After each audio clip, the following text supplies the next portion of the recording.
Good day, everyone. Today we will discuss and share to you our topic, which is all about the steps in moral reasoning model. So, when we say ethical reasoning, it is how to think about issues of right or wrong. Ethical reasoning involves making decisions based on moral principles. Teaching these processes in college is crucial because it's often the only place where they are formally taught, and they are essential for a successful adulthood. For example, in college, students learn about academic integrity, such as not cheating on exams or plagiarizing, which teaches them the importance of honesty and ethical behavior in their future careers and personal lives. No matter how knowledgeable one is about his or her profession, if the knowledge is not backed by ethical reasoning, long-term success in the career is likely to be severely compromised. Ang meaning kuno ani, bisan daw og unsa ka knowledgeable sa imong profession, if ang imong knowledge walay ethical reasoning, naay chance or possibility nga maapektuhan imong success in the future. Unethical reasoning is hard because there are so many ways to fail. Ethical behavior is far harder to display than one would expect simply on the basis of what we learn from our parents, from school, and from our religious training. So, ang ethical daw is dili siya basta-basta. Naagi panahon niya or naagi tay mga struggles or challenges na ma-fail or naatay mga dreams na ma-fail. Ang ethical behavior is nakuha nato ni siya gikan sa ato ang parents, gikan sa ato ang giskwelahan o gikan sa ato ang tagsa-tagsa ka mga religious. Kay kitang tanan adunay tagsa-tagsa ka mga tinuuhan. Given the fact that ethical dilemmas may not always be readily resolved through the use of code of ethics, it might be useful to have a framework in which to analyze and make the ethical decisions. To the following, ethical decision making model comes from the work of Curie. So, given the fact that ethical dilemmas, so dili gid siya permanente nga ma-resolve. But paagi sa code of ethics, nahimo siya nga useful to have a framework in which to analyze and to make a decision. So here's the step. Step 1, identify the problem. What facts make this an ethical situation? So imo siya identify nga problem kung unsa siya nga ethical nga situation. And then step 2, identify the potential issue involved. What level of ethical issues are we dealing with, systemic, corporate, or individual? So means asking to us to identify potential issues and determine the level of ethical problems involved. The three levels of ethical issue we are need to consider are systematic, corporate, and individual.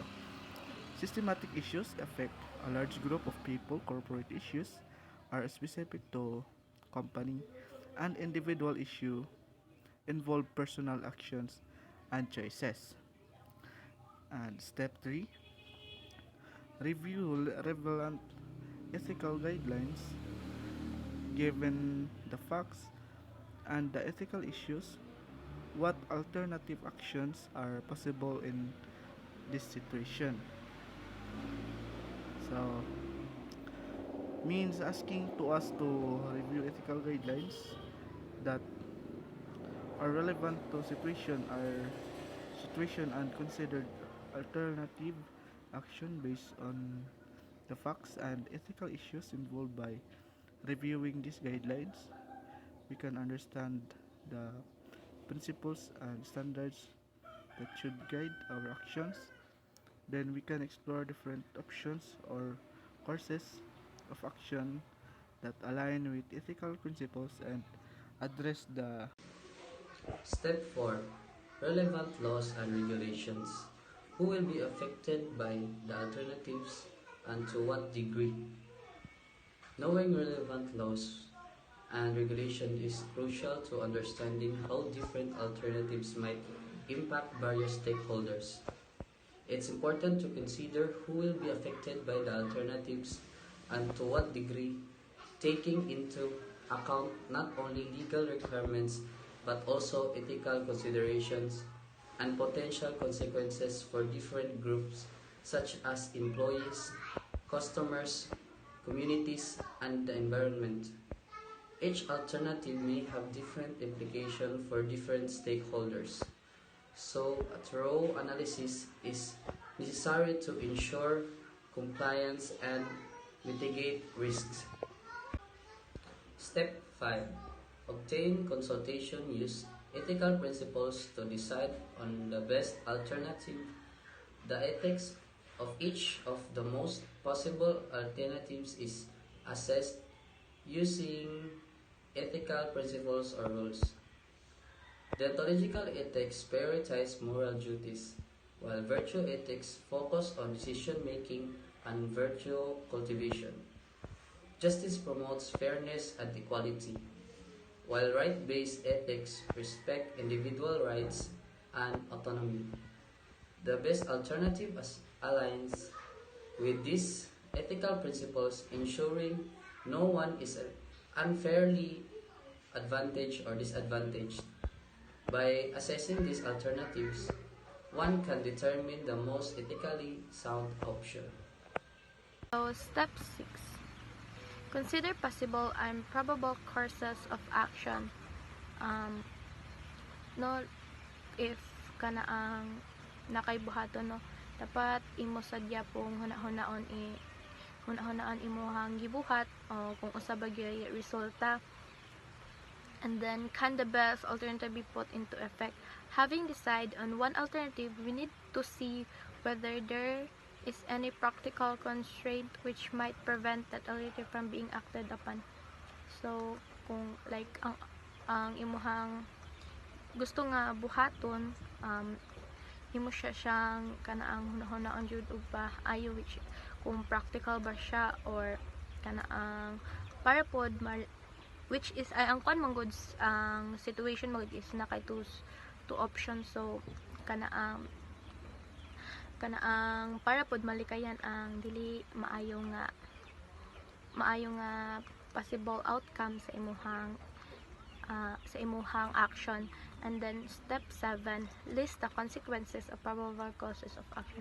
So sa tanan nato ginabuhat no, whether good or bad, lagi na siya consequences. Like for example, gitabangan nimo ang tao and then grateful siya sa imo no, and then if ikaw na sad ang manginhanglan and then mutabang siya sa imo, syempre mo na siya ang consequence sa imuhang sa imuhang action no, kay nitabang man ka.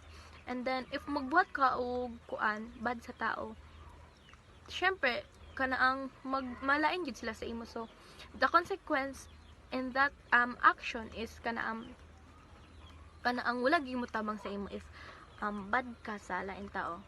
So dapat gyud tratuhon gyud nimo ang tao kung unsa nimo sila gusto tratuhon ka. So ang last step is step 8 rather, decide on what appears to be the best course of action. So you have two options kung unsa imong buhaton, whether good or bad.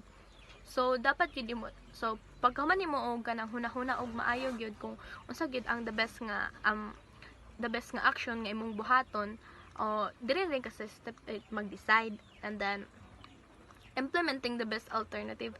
So sa paghunahuna nimo nga katuday nga action nga imuhang napili, which is kanaang kabalo ka nga ang outcome is good for you and for others, so muna siya imong pilion.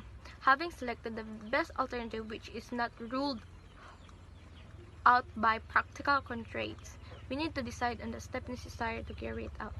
So nahuna-hunaan naman nimo ang action and then i-implement naman siya nimo. So dili sa kaditso nimo siya buhaton, imo sang hunaon kung unsaon nimo siya pag implement, unsaon nimo siya pag kuan, para ang outcome jud is kanaang mo gid siya sa imong gihuna-huna ang outcome. So muna siya ang kanaang mga steps